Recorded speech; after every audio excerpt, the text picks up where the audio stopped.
All right. Happy Monday market update. I am Matt Gouget, affectionately known as Matt the Mortgage Guy.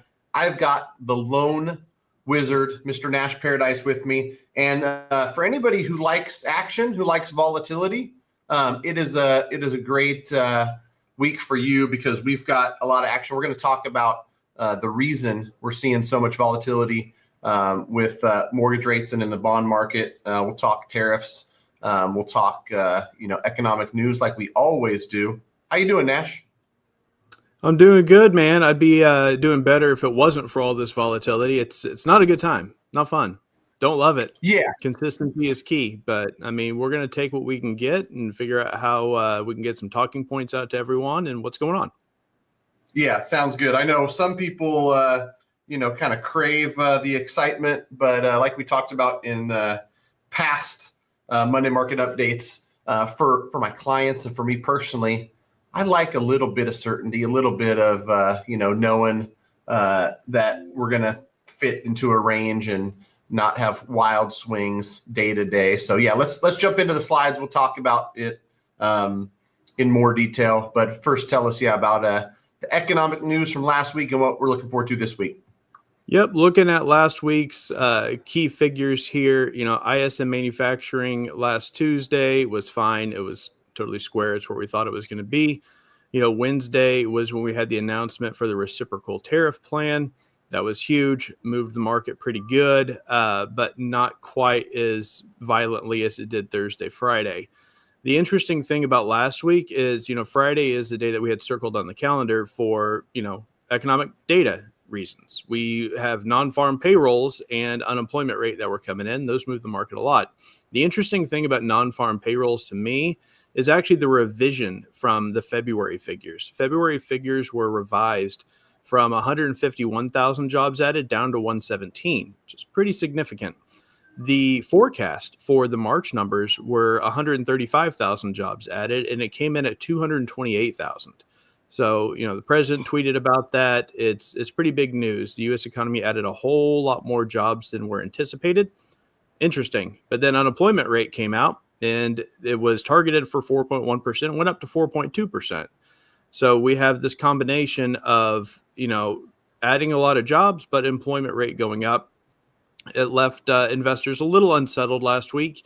But it was the tariff stuff. That's what went nuts on Thursday and Friday. We saw massive swings in the bond market. We saw the 30-year fix drop to the lowest rates that we have seen since, I think it was September of last year.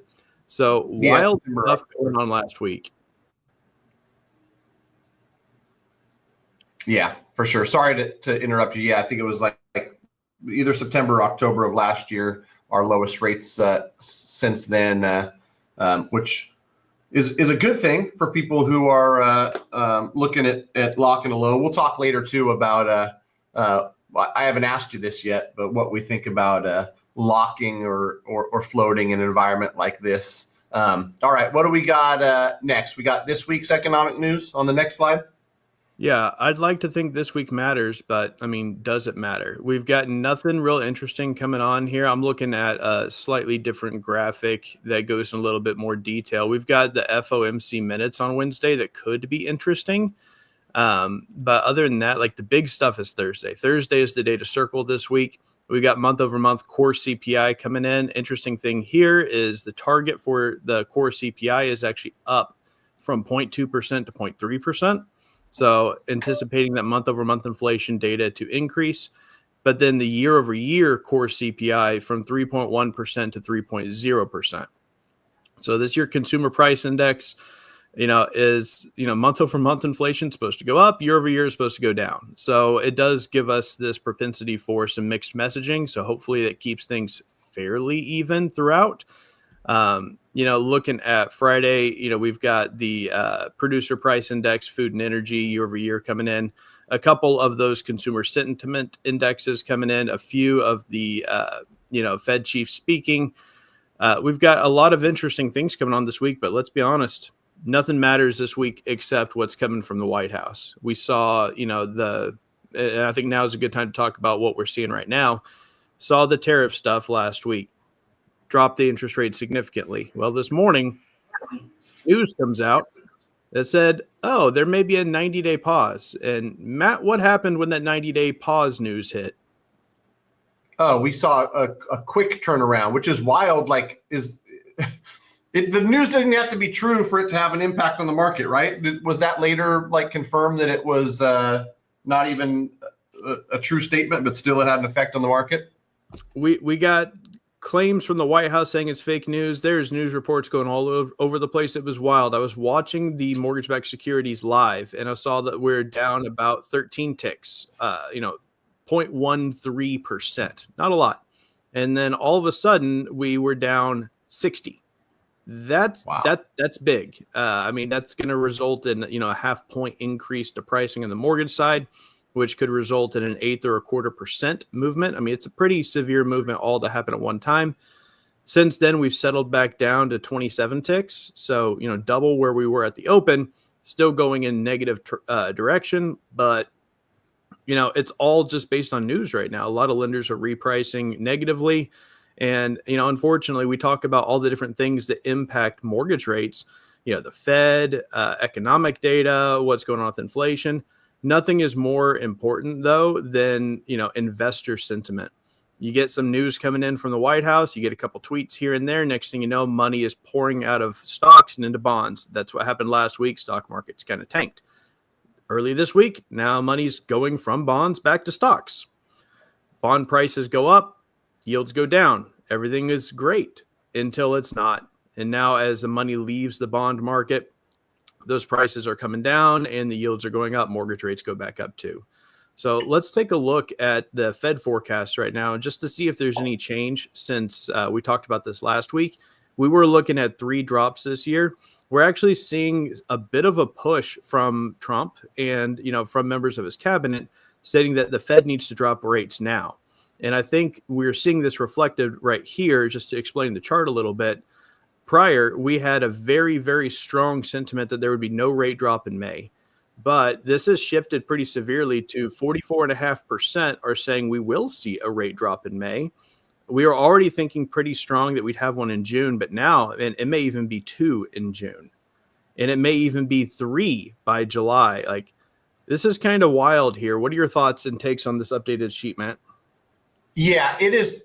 This is proof that market moving news can cause quick changes to the market. Literally had a conversation with somebody early last week, and we were looking at the highest probability was 2 rate cuts in 2025. And I remember the conversation was you know what? Just a hunch or just my guess is we might have 3. And then I'm sitting at a conference Friday morning, and I pull up this update from somebody who I follow who puts out some good information about how we've suddenly shifted to a probability of 5 rate cuts. Maybe it's not a high probability, but there's a chance that we get 5 rate cuts in 2025. The same week that if you would ask somebody that same question on Monday, the number was 2. Of most probable rate cuts in 2025. So this stuff changes quickly. I just want to mention something before I forget, Nash, because you talked about it. You talked about, sentiment and how much that matters. It's so true. Headlines can change sentiment, and sentiment can move markets. Another example, besides this, pause that people thought was a possibility, it moved the market, 90-day tariff pause. There was all this like action on X and other places, which I'm not even following. I'm just watching the headlines following that, about an emergency Fed meeting today. The Fed was planning to meet anyway. They have tons of these meetings. It's not necessarily huge, but because of how it's phrased, because of kind of the trepidation in the market, that has the ability to skew this stuff one way or another. So it'll be interesting to watch. And this, more than ever, you want to kind of keep an eye on, because it's moving quick. Like this thing, we'd look at it week on week, and it would change very little. Right now, it's changing a ton. Yeah, there's tons of movement week over week. Just this time last Monday, we were saying, hey, it's pretty certain that we're going to see a third rate drop. And that's crazy to go from 5 to 0 to 2 to 3. Now looking at this sheet, we've got 1, 2, 3, 4 by October is where we're leaning. But without a doubt, 4 by December. The sentiment for 4 by December is 99%, basically 100%. Wow. That's insane to add another rate drop this year just like that. So, we'll see. This stuff is moving pretty quickly. I have a feeling that by the time we get to the next couple meetings, next couple Monday market updates, I think we may see that May 7th meeting start to move into the likely drop category, which I think dropping too soon, what we've seen before is when we do drop too soon, then we see interest rates shoot up a little bit thereafter and then have to settle down. So, we'll definitely be paying good attention coming up on that May meeting to see what we think. Because I do know that by the June meeting, that drop is going to feel very, very reasonable. But, having drops back to back, I'm not a big fan. But I think either way, we're going to get May and July or June and July on our first 2 drops of the year. And, we'll see whether or not that's backed by, the econ news and how it moves the market. But let's talk about the market and where interest rates have gone since we talked last. Oh, that is a steep drop, Matt. What's going on here? Oh man, that was a fast fast drop. It's like a water park on Friday. Like I don't know about you in Texas, but out here we got the water parks, and it's the cliffhanger where you go straight down, and that's what April 4th, last Friday was. I guess it was really a combination of Thursday and Friday. So the top of the cliffhanger is the 675 we saw on Wednesday the 2nd, and then 2 days of steep decline in mortgage interest rates. It looks like it went 675 to 66. Tell me, Nash, because I'm curious. I was at a conference. I was probably pricing less loans than I would on an average day, because usually I can see like, I priced an investment loan. I also priced a primary. I priced one with 30% down. I priced somebody with 5% down. What did you see with lenders' rate sheets those 2 days? Did they change this drastically? Sometimes it's not always direct correlation between what's happening with mortgage bonds, what might appear here, and what we're seeing on rate sheets. So the actual bond auction that took place was more aggressive than the mortgage-backed securities pricing. So we did not see the same kind of activity that we would normally expect. The drops were not as severe as they should have been, and now they're gone. What's funny is this chart was put together this morning. It's already completely out of date. The current overnight average on the 30-year fix that was, like you said, 6.6 by the time the markets open this morning is now 6.75. So Wow. You can go ahead in your mind and draw that little uptick, which, by the way, Matt, Texas is not a third world country. We do have water parks and amusement parks. Like I don't know if you know Six Flags Over Texas. It's Texas, man. That's where it's at. Wet and Wild started here. We are the kings of family fun entertainment. Maybe not compared to California or Florida, but hey, whatever. I'm going to take it because everything's bigger in Texas. So are our slides, but they don't go straight down and then pop straight back up all the way to where they started. So maybe that's a California thing, but we're up to that 675 again, which is a good, healthy spot. It's just not healthy to have such severe changes because I know personally, I put together, scenarios on 6 or 7 refinances between Friday and over the weekend. They're going to save people hundreds and hundreds of dollars, if not, thousands over a short term. They looked great. Now they're gone. So it's a challenging spot for loan officers. And that's why we want to have things like this, is to give them those talking points so we can figure out, is this a blip? Was the fourth a blip? Looking at where we've been and where we could go, the bond market was very close to where we were in that September, October range. But, we have not come close to those lows. So we may have to be a little patient, have these things put together, have those conversations, and have, these targets that we are watching to trigger the need to lock. And I think it's just put a lot of loan officers on alert that you need to have these conversations early to know where someone is going to make sense to refinance. So that way, when we get there, you can pull the trigger quickly and not spend 24, 48 hours putting something together for them. Because by then you may lose it. Yeah, I agree. And I've had way too many conversations where people are like, oh, I guess you're right. 9-month break even. I'm saving $283 a month. Like, yeah, I think this makes sense. Give me a couple days to kind of sleep on it. Mm-hmm. And, it's not a, salesman pitch or anything to tell people like this stuff can move quick. So if it makes sense on a refinance, we're talking especially, you just have to get it in, get it locked, and get rolling. The thing about it, and I'll shut up, is for consumers, when the opportunity arises, and you made a great point, Nash, this is probably a conversation you had before. Hey, if we get in a position where you can go to 6.49% with little cost, is that going to be something you want to move forward with? Yes. Okay, cool. Let's have a full file ready. Let's be in a position where if that presents itself, we can lock it and get it submitted. That is a good strategy versus like, let's wait until it comes, talk about it, and hope that it's still there. People miss out. And then, unfortunately, what I saw a lot of people who missed that boat in October.